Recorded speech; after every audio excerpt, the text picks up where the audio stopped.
An embarrassment of riches. The Clinton campaign apologized to Julie Corvo, a West Virginia woman, after her answering machine picked up some choice words from a Clinton campaign volunteer.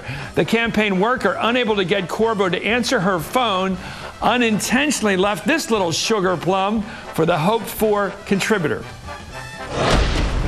Hi. Hello. This is crazy. The person just hung up. Even I think it's a bill collector. I bet it is. West Virginia, they're poor. $109 million, not bad for retirement pay. The Clintons finally released their tax returns. But they haven't released their tax returns from last year. Right, that's the problem. The one thing they promised to do, give us your tax returns from last year, and they haven't done it. They've dumped out the bad news Friday. Joan, all they've done here is tell us they're not going to release their returns from last year. They can talk about extensions and giving us the details later. They were going to give us this information before April 15th, and they're not doing it. Well, am I right to suggest the real question is not how much they made, but where they got it from? Absolutely. I think that's true. And I think even the speeches, you really want to look at who is trying to curry influence. But had they strike it so rich? It's a scuzzy firm called Info USA that makes its living selling mailing lists to con men who call elderly and fleece them out of their savings. Let me ask you this. What should Hillary say? She's got a big platform tonight.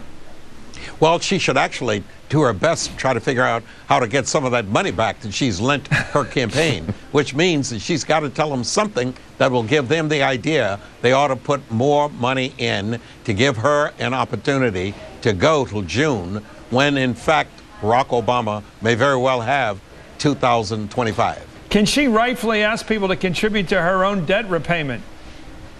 No, I don't think she'll do that directly. I think she will talk about the needs of the campaign going forward.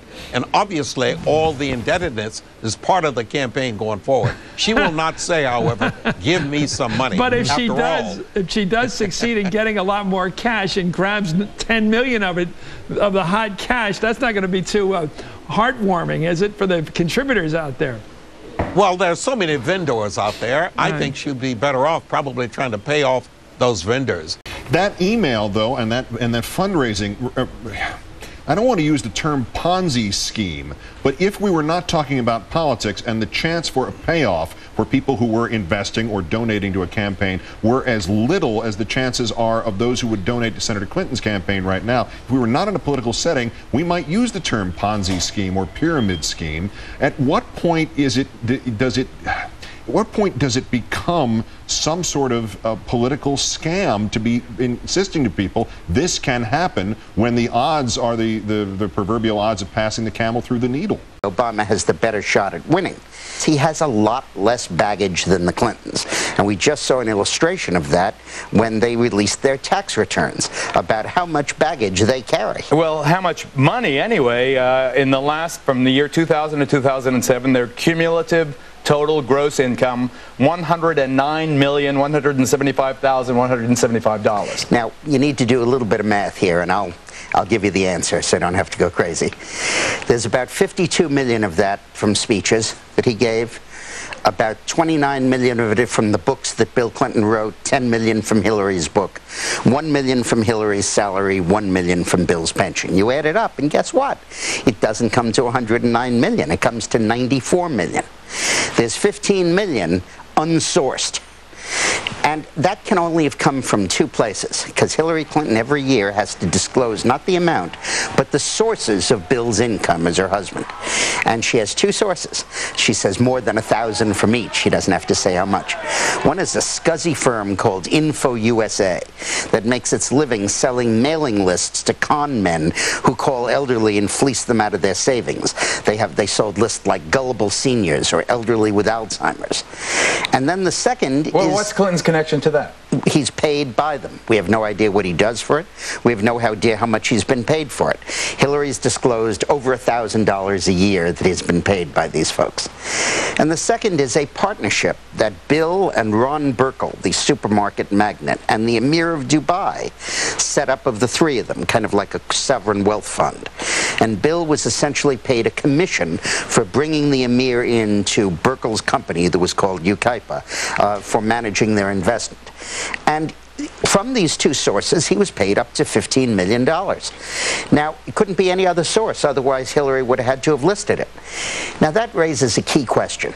Has the Emir of Dubai, a country that won't let Israelis travel there, you have to have a special dispensation if you have an Israeli stamp on your passport, cited for human rights violations by the State Department, the object of a class action suit by parents for kidnapping children and enslaving them as child camel jockeys.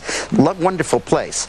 If that Emir is basically paying off the former president of the United States and the husband of the putative next president of the United States with up to $15 million of income, and what did he do for it? And I guess somebody will examine that. I don't know exactly how you could determine it, because they don't have to answer over $1,000. Well, the first thing you do is you ask. Oh, you can ask certainly. Because when Bill Clinton goes out to give a speech, everybody in that audience should be asking, where did the extra $15 million come from, and what did you do for it? When I raise my hand, I'll say Dick Morris asked that. I also, in fairness, have to point out that they paid more taxes than most people who make over $10 million a year, and they gave more in charity than most super rich people. Wait a minute with the charity. We don't know what charitable gifts they gave, but many of those may have been to the Clinton Foundation. They were. Which they control, which can pay for political staff and a lot of other expenses that are, we're not just talking about curing cancer. Your support can make the difference between winning and losing, so I hope you'll go to HillaryClinton.com and support our campaign. We have a culture of corruption, we have cronyism, we have incompetence. I predict to you that this administration will go down in history as one of the worst that has ever governed our country. Fool me twice, shame on me. Hillary's commander-in-chief problem. It isn't that they can't see the solution. It is that they can't see the problem.